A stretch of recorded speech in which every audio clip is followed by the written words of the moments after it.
අද මම හදන්න යන්නේ වටලප්පම්. මට ඒකට කුරුඳු පොතු, සීනි, හකුරු, බිත්තර, පොල් කිරි වගේ දේවල් ඕන වෙනවා. මම ඉස්සෙල්ලාම හකුරු ටික මේ විදිහට ගා ගන්නවා. මේ තියෙන මම ගාගත්ත හකුරු. දැන් මම තාච්චියක් ලිපේ තියලා සීනි චුට්ටක් පැණි කරගන්නයි හදන්නේ. ඔන්න මෙන්න දැන් නම් සීනි පැණි වේගෙන එන්නේ. මෙන්න මේ විදිහට පැණි වේගෙන එනකොට මේකට උණු වතුර ටිකක් දාලා මේ විදිහට සීනි ටික දිය කරගන්න. ඊට පස්සේ ඒකටම හකුරු ටිකක් දාලා පැණි කරගන්න. හකුරු වල ලොකු කෑලි ඔක්කොම දිය වෙනකන් මද ගින්දරේ මේ විදිහට පැණි හදාගන්න.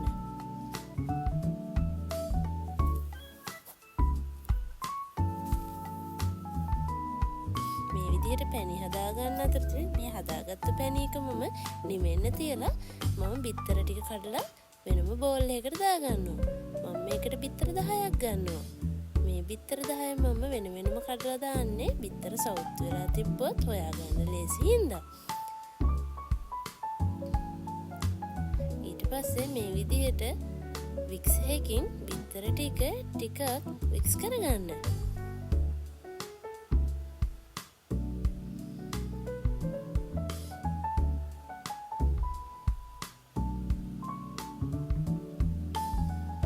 පස්සේ පොල් කිරි ටිකත් ලොකු භාජනයකට දාගෙන ඒ පොල් කිරි එකටම අර පැණි ටිකත් එකතු කරගන්න.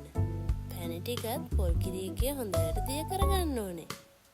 මට නම් හිතෙන්නේ මේ භාජනය මට මදි වෙයි ඔක්කොම ටික කලවම් කරගන්න.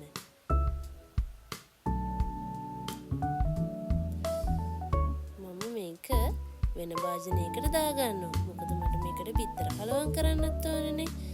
ඔන්න මම දැන් මේක ලොකු භාජනයකට දාලා මේකටම බිත්තරත් මම අර බිත්තර ටික හදාගත්ත.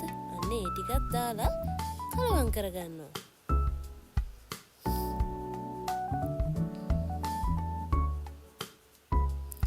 මේ දැන් මේ කුරුඳු පුටු ටික වලට පෙන්න කුරුඳු පොතු ඒවා මම ඒවා කුඩු කරගත්තා.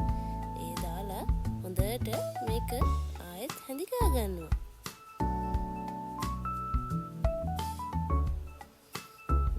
හදාගත්තු වටලප්පම් මිශ්‍රණය දිග භාජනයක මම අවන් එකටත් රවුම් දෙක ස්ටීමරේ දාලා මම තම්බ ගන්නවා.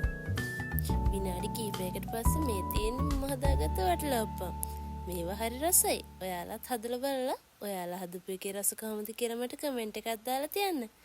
ආයෙත් හම්බෙමු. බයි බයි.